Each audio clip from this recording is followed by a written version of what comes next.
What is going on, guys? I'm going to bring you along for a very, very, very aggravating diagnostic. Why is it being this aggravating? I haven't a clue. Never seen nothing like this before. Here's what we got going on. This car's got 3 pumps. Usually has 8 batteries, bank of 4, run at 48 volts. Normally how I do my cars, I have one rear pump on that bank, one rear pump on that bank.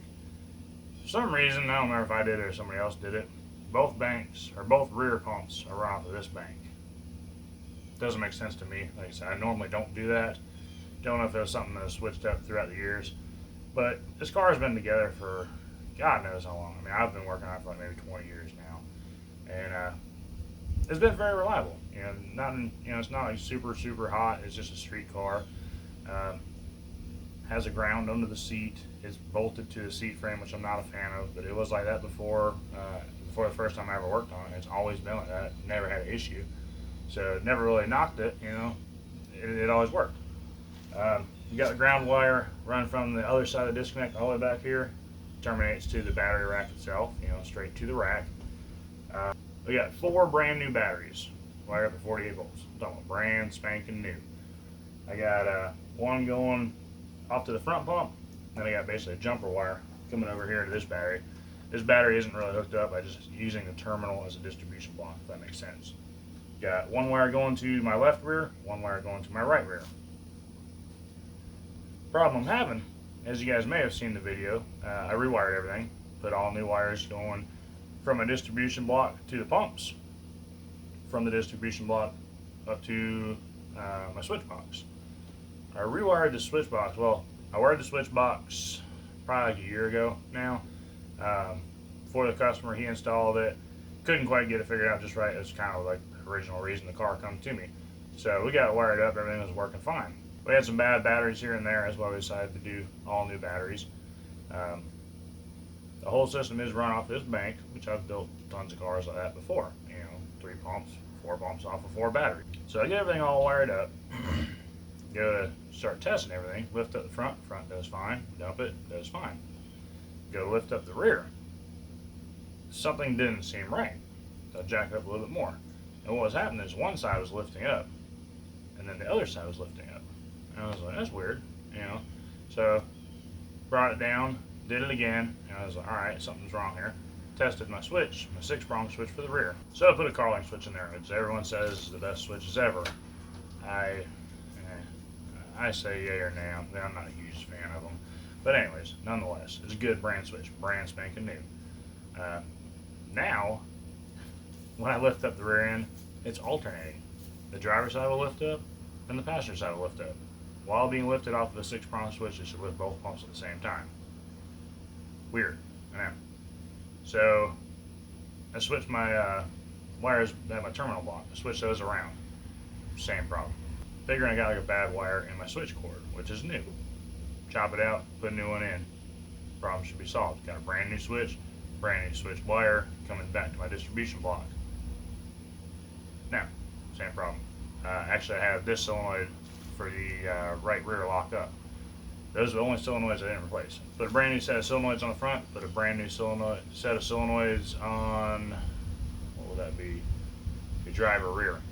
Passenger rear still have the old ones. We're trying to save a little bit of money there. So I hit the switch to lift up both back pumps.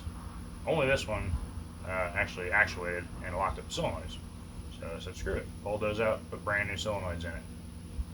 Put it all back together, hit the switch, still same thing. Well, this side would only jack up now.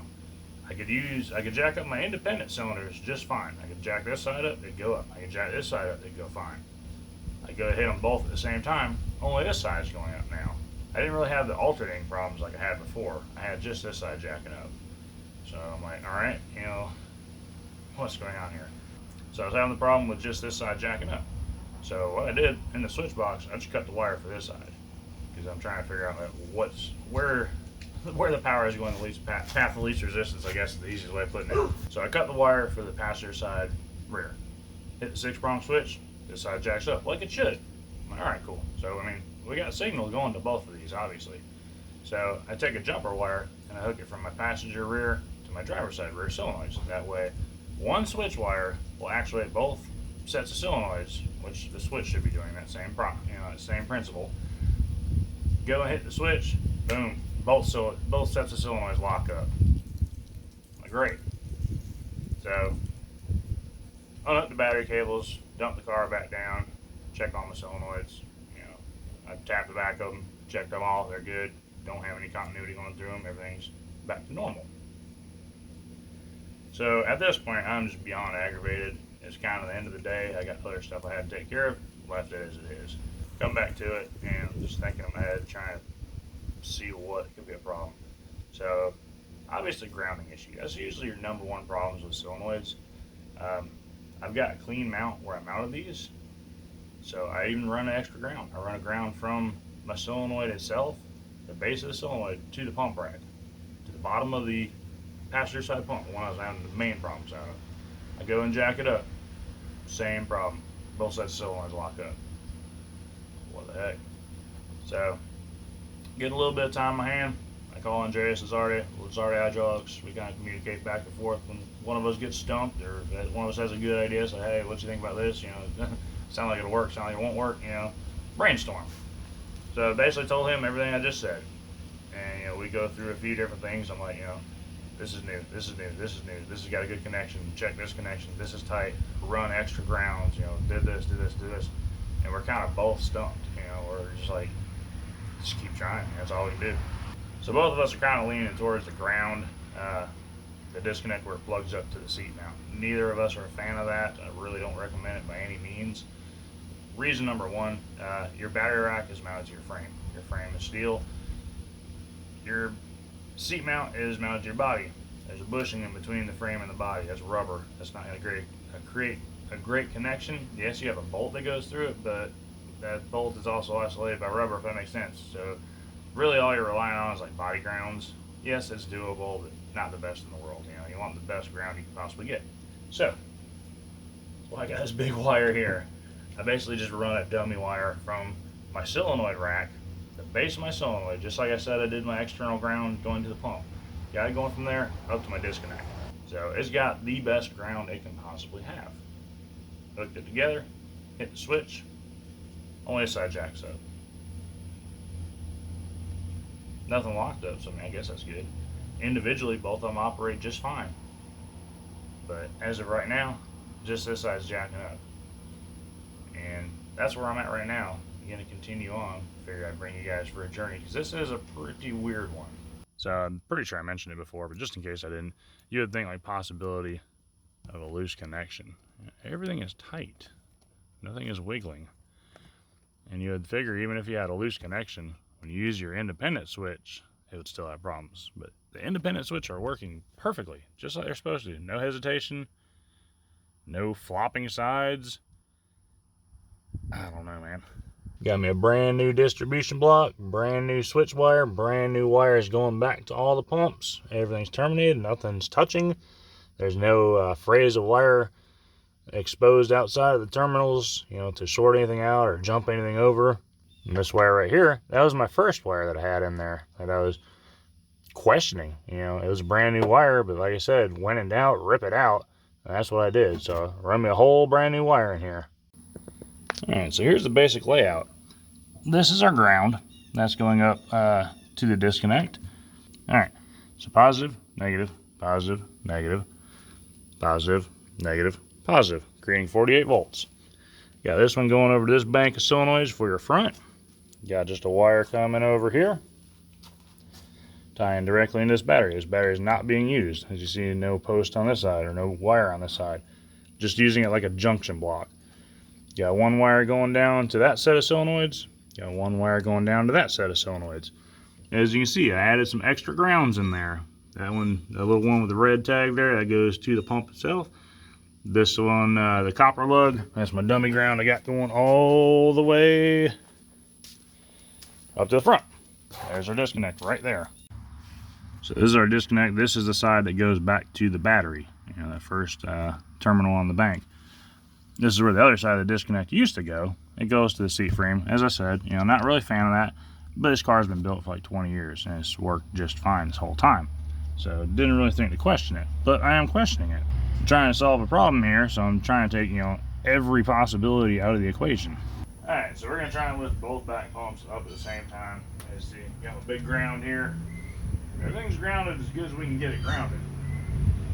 Alright, coming up with our 6-prong switch. Should lift both sides of the rear.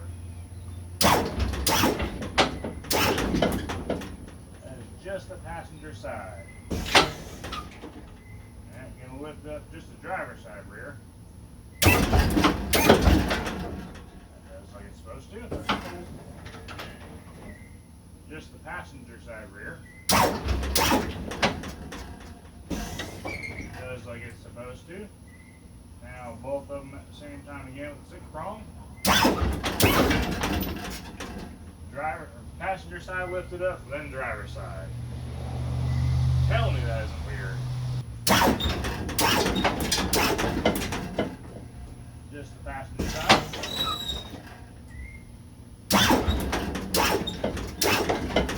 Just the passenger side. Just the passenger side.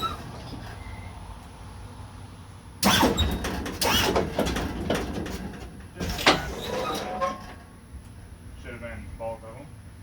I'm going to lift up the driver's side on its own.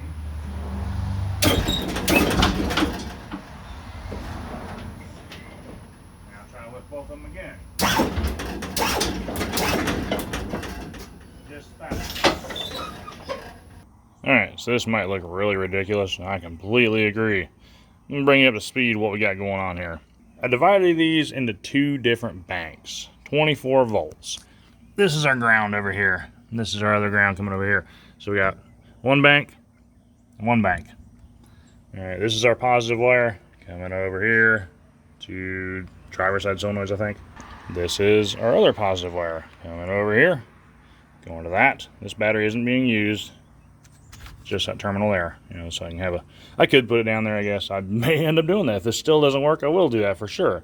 But yeah, I got 2 different banks. So the rear end should lift up both pumps at the same time. That's the theory. Get out my ridiculously long ground here. Here we go.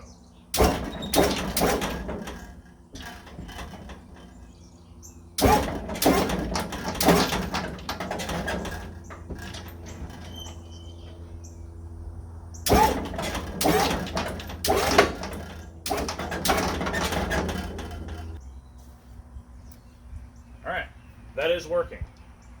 So, with that being said, I have no idea why it's not working on one bank of batteries. We're about to find out. I'm going to start taking one battery at a time out of the loop.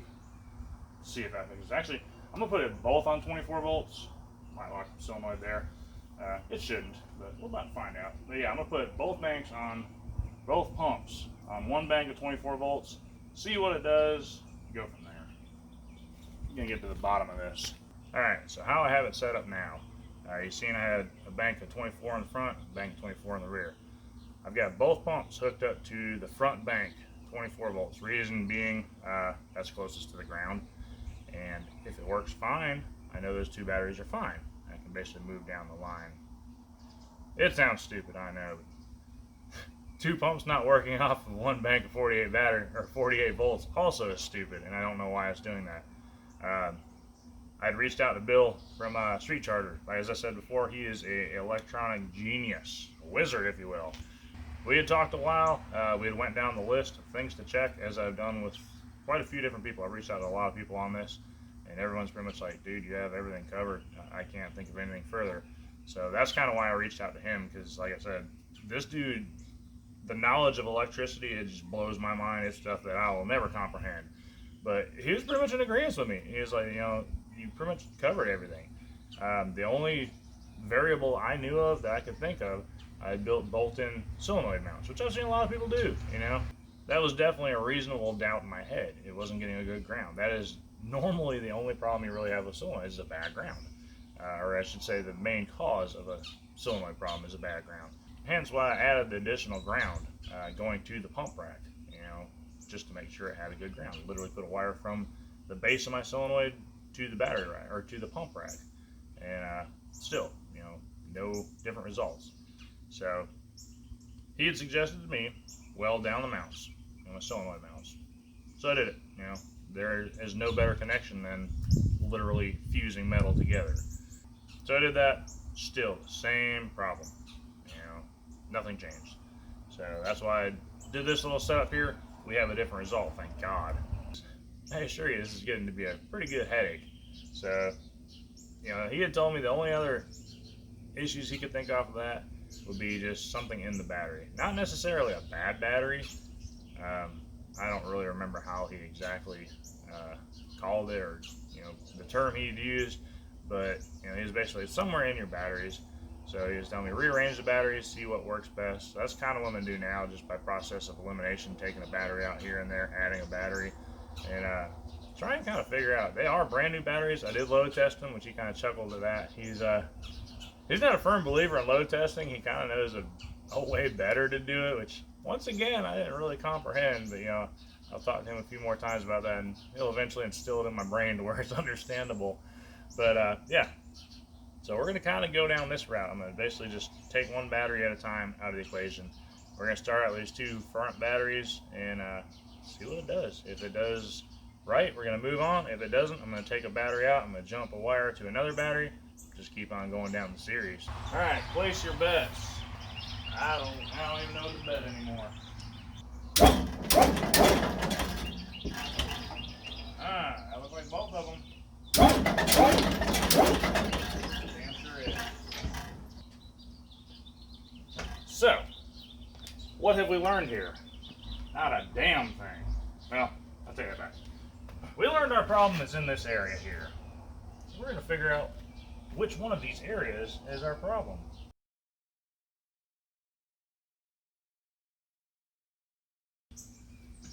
Here we go. Aha!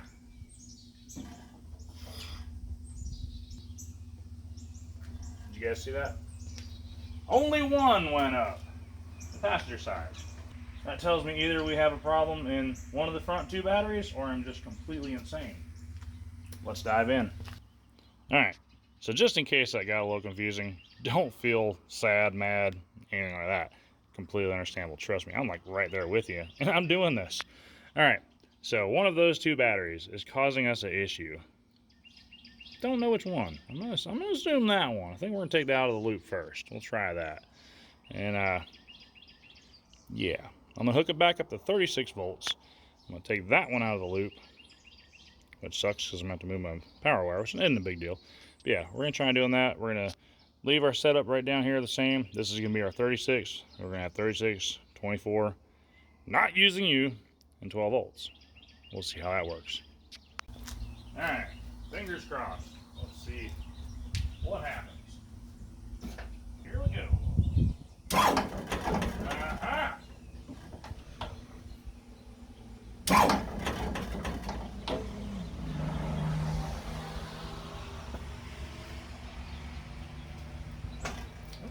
Sorry.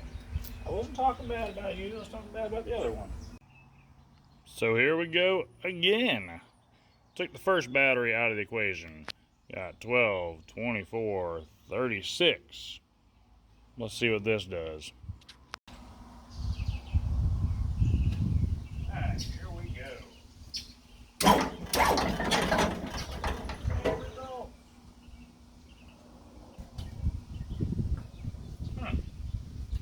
You know, the definition of insanity is doing the same thing over and over, expecting different results.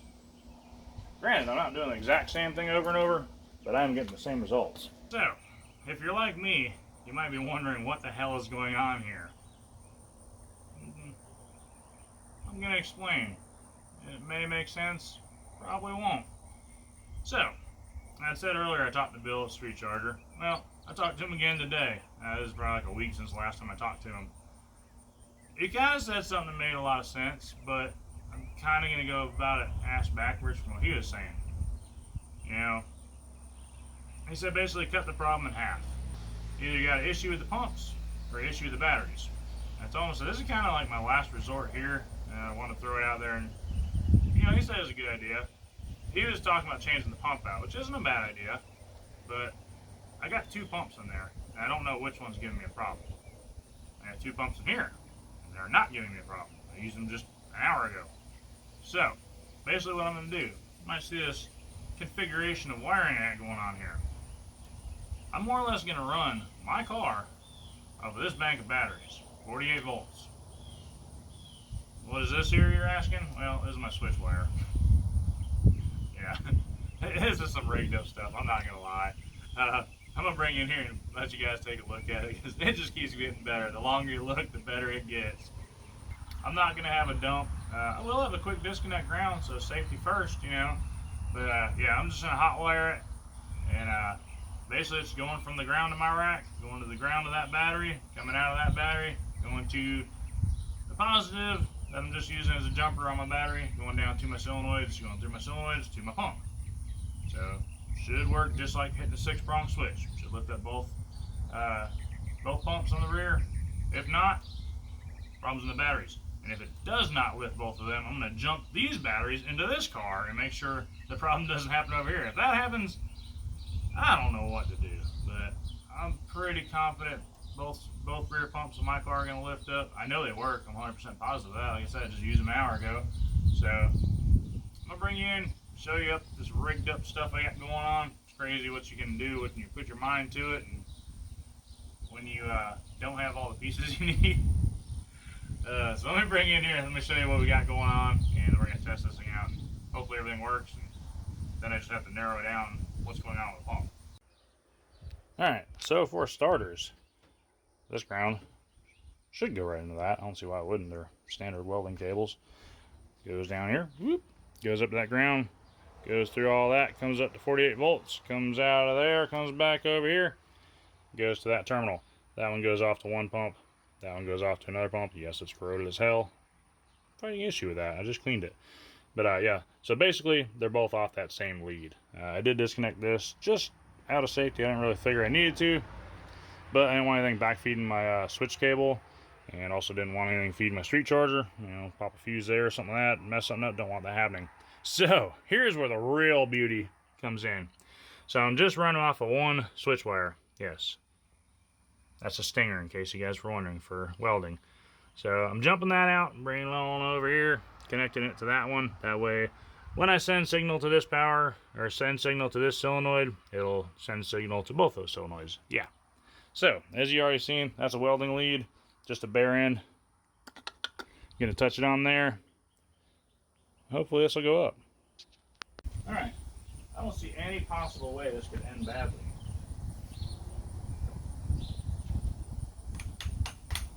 That's good. Those don't lock together, which isn't great. Yeah, right there could be a loophole. But let's see here.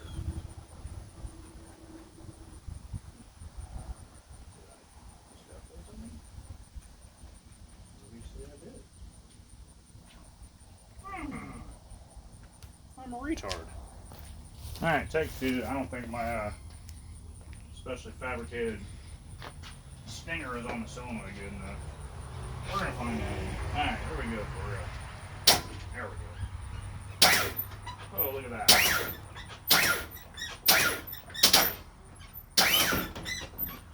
Okay. Both pumps go up and down. Kind of tells me, not the batteries. So I'm going to change the motor in the car out with a known good motor. If you're wondering how I know this is a good motor, well, right there. I would never lie to myself. Alright, we're back to what seems like the beginning, but I assure you it's not, even though I wish it was. So, got all the wiring wired back up like it should be, 48 volts. Got a jumper running over here to that battery post. Got both the wires going off that to the solenoids for the rear. I changed out one of the motors. Changed out the passenger rear motor. Why that motor, you might ask? Well, it just looked the oldest. It was an old Luxor motor. I want to say I put it in there because I have a matching Luxor motor down in my shop, and I have a matching Luxor motor in my Oldsmobile, and there's a fourth matching Luxor motor somewhere around here. But yeah, so I changed it out. We're gonna see if that works. I hope like hell that it does. Kind of getting tired of doing this. All right, here we go.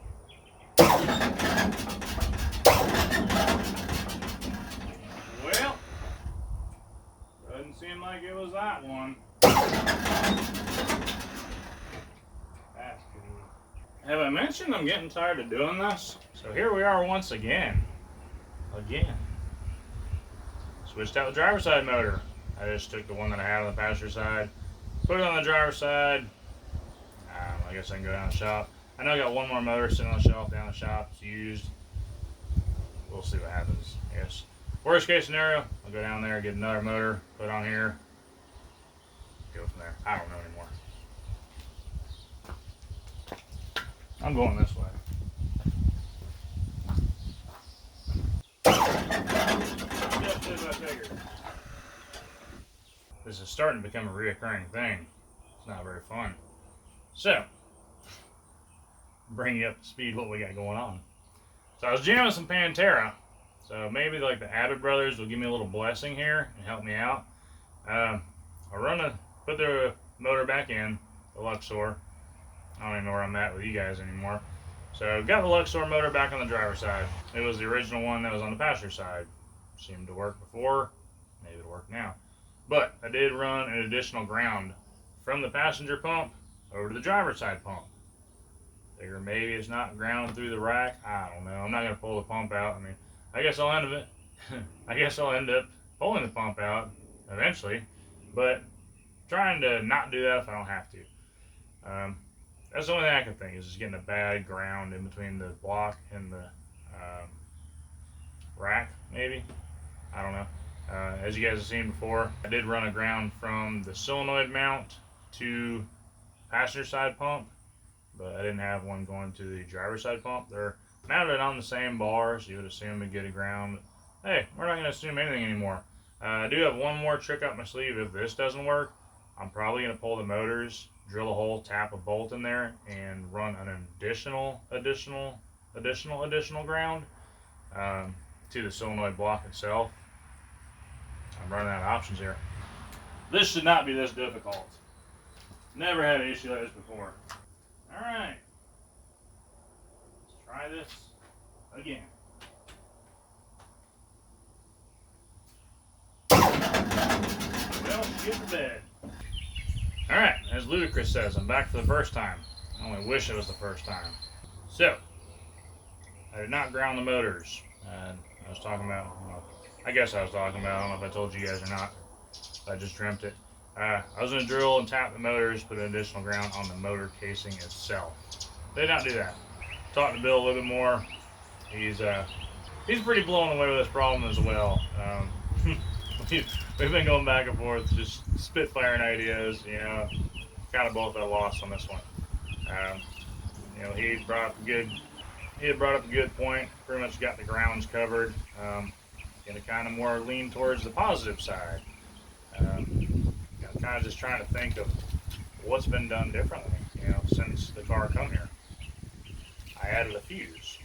As you guys may have seen in one of the other videos, back in the day, kind of before I really had fuse holders, used two spade terminals that clipped on the bottom of a fuse and put heat shrink around them. It worked good back then. A fuse holder's, you know, a little bit more professional, better way of doing it, I would think. That is one variable that I changed. So, took that out of the link. I literally have a wire going from my 24 volt positive to my distribution block. I went on the other side of the distribution block to cancel out going through it.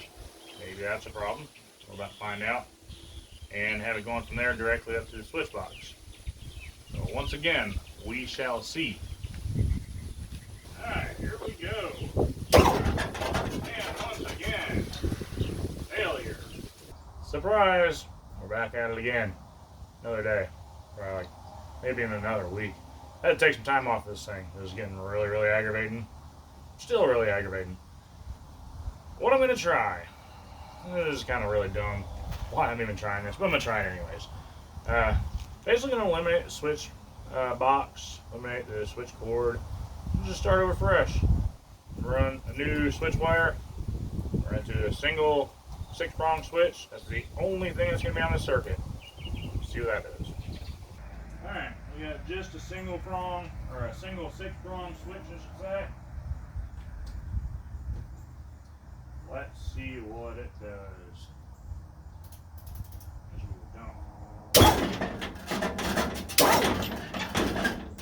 That was both sides.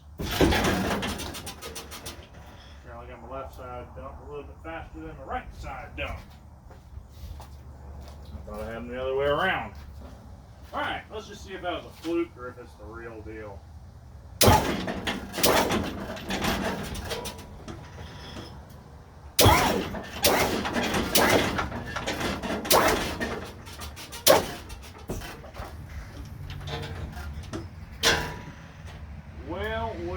Well.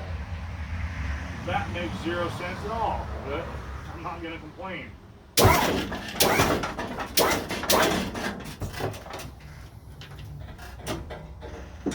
So, that makes no sense whatsoever.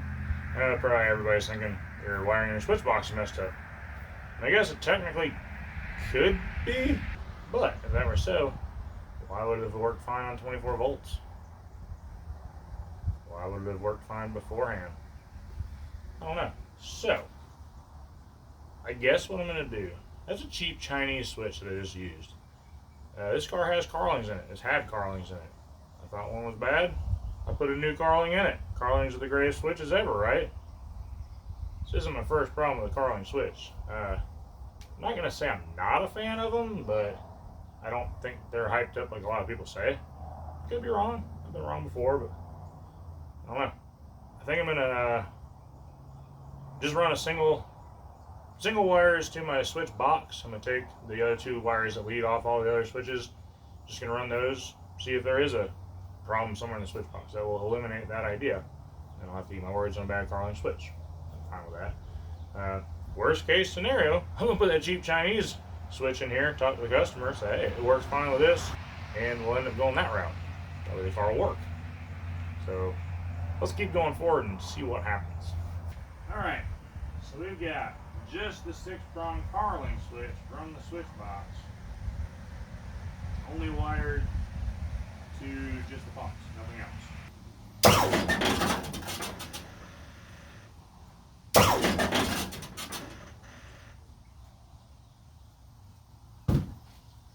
Well, what do we have here?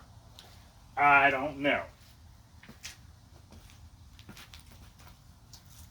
But what I'm going to do now, this is the second switch cord I've had. So I'm pretty sure that's not bad. The third switch cord that I used for that cheap Chinese switch, it's the same cord. I ordered like 100 feet of it. So chances of it being bad are very, very rare. I'm going to put the Chinese 6-prong switch in the switch box. See what she does. Had good results before with it. First time in like, what, a month now almost? So we're going to try that route. Alright, so now I have just a cheap Chinese 6-prong switch wired in. I don't have it tied into anything else in the switch box other than the power. So we'll see what that does. And if this does work, we're not out of the woods yet. I'm going to hook it back up to the switch box. And there's a chance I wired something wrong on the switch box. It is totally possible. Like I said, why did it work on 24 volts? That's the weird part. Alright, here we go. Single 6-prong switch wired directly to the switch wire with no other switch box power or other switch box wires going to it other than the power.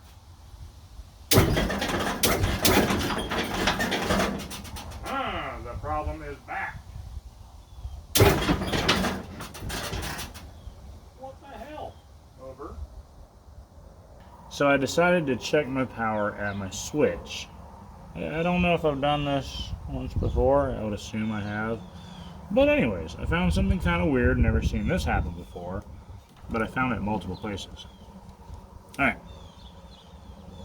That right there should be 24 volts, right? We got 12 volts there because I'm going across the battery. But when I go to a ground, it should be 24 volts. See what my meter did there? Doesn't do it when I go directly across the battery. 12.41 volts. That's what the battery should be. I go to a ground, boop, goes away. 12 volts to my ground battery. That goes away too. Alright, maybe I'm just a fucking idiot here.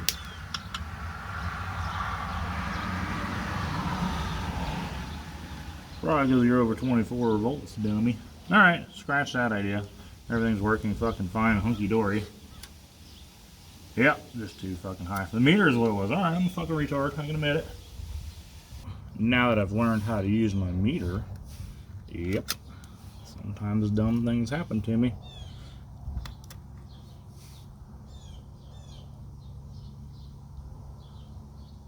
.21 volts, which is kind of odd. Should be 24 last time I checked. Could be wrong on that again. 21 volts. Okay. I'll double check, see what I had at the battery. Maybe 21 volts. Might be running a little low, who knows. Then hitting some switches on this thing. But we do have voltage to both sides. So, with that being said, I'm going to try one other thing here. This is my power wire. Hopefully you guys can see it. It starts on the front switch. Goes through all these and comes back here and ends. I'm going to take it off there, which involves taking this other switch out, which sucks. But I'm going to start it here. See if that changes anything. Just out of curiosity, I mean, since we're just changing stuff out now. Alright, to bring you up to speed. I was checking my voltage here. There's not so good ground. I put it to the ground in the seat and it had 24 volts. So we do have proper voltage up here. So what I've done now, this is my rear switch. I am starting my power circuit here. I was starting it at the front switch. So we're going to start it on this switch and run it through the switch box. So we're going to see if both rear pumps jack up as they should. Now as far as this wiring goes, I do have it just on this switch itself. I'm just trying to make this thing work and then we're going to go from there. Alright, so we're going to try our cheap Chinese switch with power going directly to that switch in the starter of the series.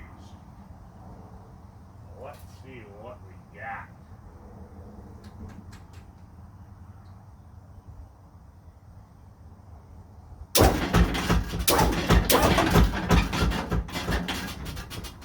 Well, that right there is a good start at least.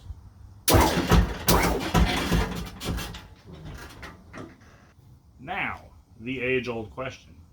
Do I keep the Chinese switch? Do I put the Carling back in? Well, he paid for Carlings, so I'll put the Carling back in. Hopefully it all works still. Kind of thinking it would. But that would make me wonder if I have a breakdown in a power wire somewhere in the switch. Seems odd that I would. Not impossible, but I've used this same roll of wire all my career, basically. It's the easiest way. I mean, literally, that's the easiest way of putting it. I got a big roll. That's actually my brother's. He gave it to me. I took it from him. But yeah, it's a big roll of wire. All my switch boxes are either done in red or black wire. I had 2 of those rolls. Wired many switch boxes with that. That car is not my Cadillac behind you guys. That car is not done like that. When I say my Oldsmobile is done like that, literally, like every car I built, if it didn't come with a pre-wired switch box, it got black or red wire. It is old wire, but it's in really good shape. That's why I've always used it. It's really thick wire. And a cheap speaker wire crap, you know, it's good. It's 14 gauge. I'm terrible with gauges, but it's a good thick wire, braid wire. Never had a problem with it before. But maybe we have a problem today. I don't know. We're going to put the Carling back in with power going directly to the Carling, see what it does. And then I'll kind of start going down the line of switches and see if they do anything odd. Let's find out. Alright, so what do we got now? Got the Carling switch back in. It is just wired to itself, other than the power wire. Was going to go full gung-ho and hook everything back up. I got to use my brain to remember which wire I did that. I don't really feel like doing it right now. So yeah, we're just going to test the back. 6-prong switch, 2 rear pumps, 2 rear dumps, power wire. We'll see what it does. Ah! God dang! Alright. I might have been a little trigger happy.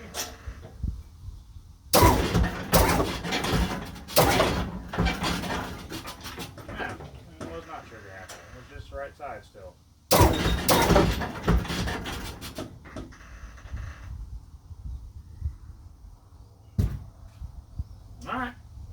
was not both sides. That was just the passenger side.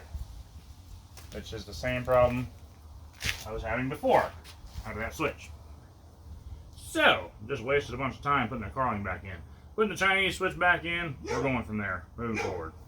Alright, still got the Carling in there. I'm about to run out of storage space in this thing. Talking about the phone. Still got the Carling in there. I'm going to hit it one more time. It acted kind of weird. But I'm going to let you guys look at this motor. This is the driver's side rear motor. I don't know if I can get both of them in there at the same time. Look at that, I can. Alright, you can see the passenger side rear motor there a little bit. You can see the driver's side rear motor. This motor is pretty old. But I noticed when I had the Chinese switch in there, it was putting off some pretty good arkage, you know, like the other side is doing. But I've got the Carling in there and it doesn't put off very good arkage. Kind of like it doesn't have a good signal wire to solenoid, maybe? I don't know. I'm going to try this Carling. I'm going to put that Chinese back in there again because apparently I have nothing but time to waste. And we're going to compare them. I'll probably end up knocking the phone over in the process, but hey, we'll try it.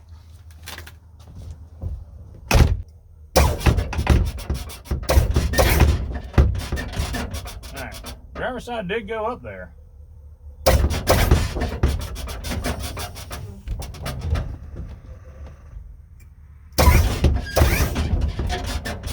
Apparently you just gotta hold it.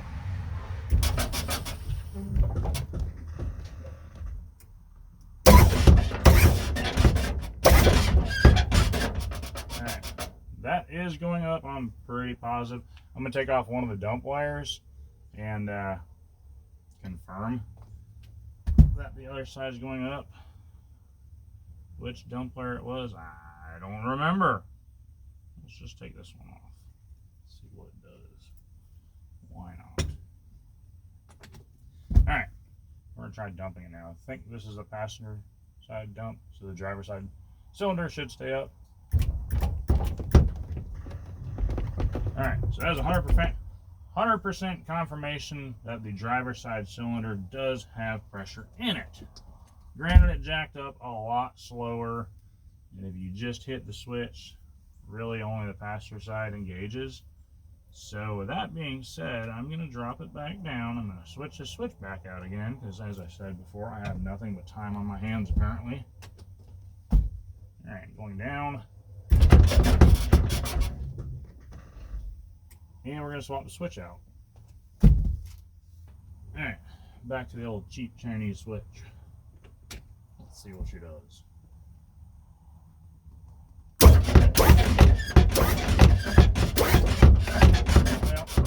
Well, don't see a whole lot of sparks showing with that motor, but the car is lifting evenly again. And as you've seen, I just had to tap the switch instead of holding the switch. Still got to adjust the dumps for the downside, but going up is working good. I'm going to show you guys the outside. Down. Both sides are locked up. Still got to adjust that slow down valve. Yeah. We're not going up right now.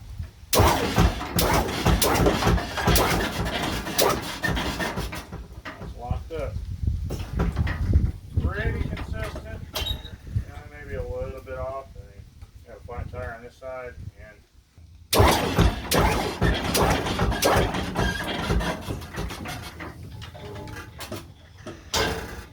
definitely 100% better than the Carling, I'm just saying. So now that we've got that figured out, I'm going to wire up the rest of the switch box again, just to make sure that, you know, that was the exact problem. But, I mean, pretty well got it narrowed down to that. As you guys seen, obviously there's a pretty good performance difference there that I do not enjoy. It costs me a lot of time. Time is money, per se. Yeah, so I'm going to wire this back up. I'm going to check it out. I'm going to take me a break and I'm going to talk to Bill from Street Charger because he has been very interested about this too. It's racked both of our brains a lot.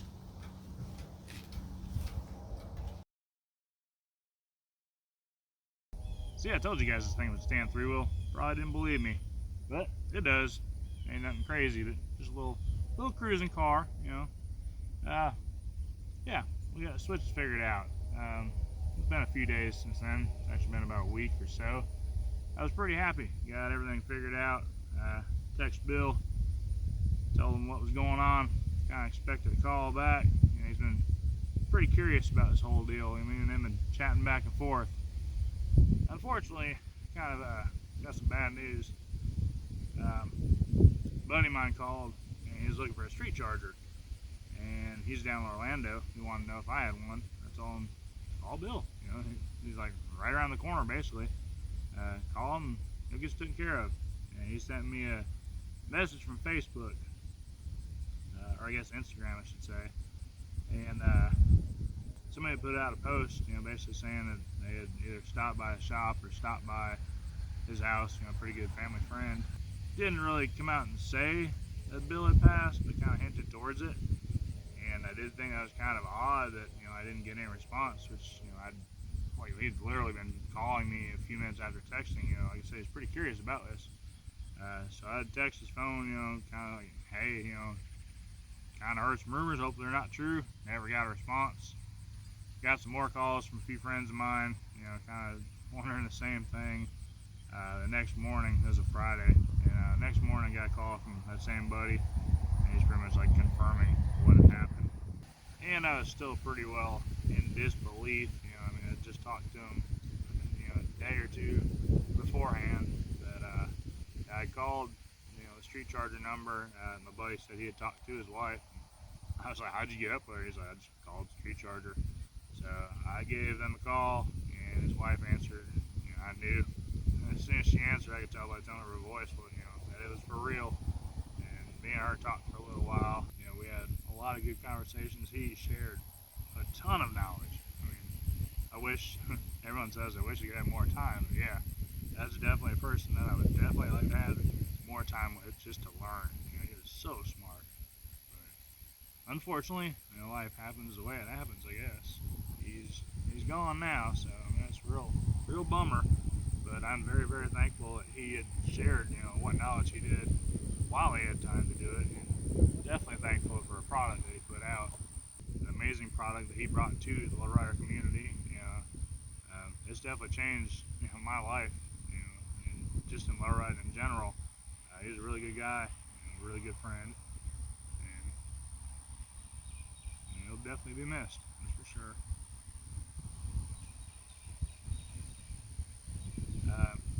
I talked to his wife. She said she's going to do the best she can to help street chargers keep on going.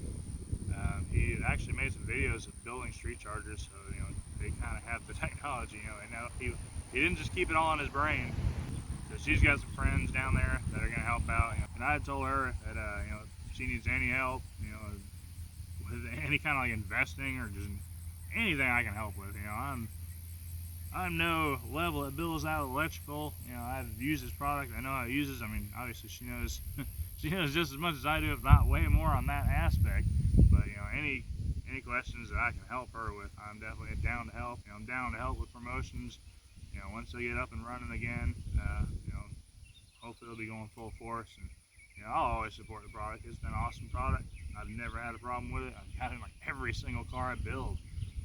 So why wouldn't I stand behind that? Bill and I were kind of touching bases on coming up with a few things. Pretty much going to continue to try that out. We'll see how it goes. I'll keep you guys in touch once we kind of get to that level. I was really had a goal of this year driving down there and getting to meet them and meet face to face, kind of talk over some ideas. But a little change of plans. But we're still going to kind of try and keep on course, I suppose. But I'm not sure what their availability is on stock street chargers. You can call them. I'll put the number on the screen, or go on streetcharger.com. Don't know the number off the top of my head, so I'll have to put it on the screen for you. But yeah, they're going to be rolling still. Anything I can do to help them, I'm definitely down to help. But just give them a call, send me an email. Either way, calling is the easiest way. That's how I've always done it. That's how you order. You just order over the phone. That's one of the things I really liked about the company. You call, you talk to somebody. Don't have to put an order in and question whether it went through or not. You had 100% confirmation that it was a done deal and you're going to get what you wanted. But I'm going to kind of end the video here. The wind's getting rough. Got got traffic driving by. But yeah, just want to end on a good note. You know, he helped me out a lot, and he will be missed, that's for sure. So, with that being said, this is the end of the video. I appreciate you guys watching. This has definitely been a long one. It has been a very long diagnosis, and I do. And I appreciate everybody, you know, that's helped out. I've messaged people, I've called tons of people, you know, and it's been a very interesting project, that's for sure. I do appreciate everybody's input and everybody's help. But I'm gonna leave it here. Remember, you won't know what you can do till you try. Like, get yourself out of a pickle. You never know. But I appreciate you watching, and we'll see you on the next one.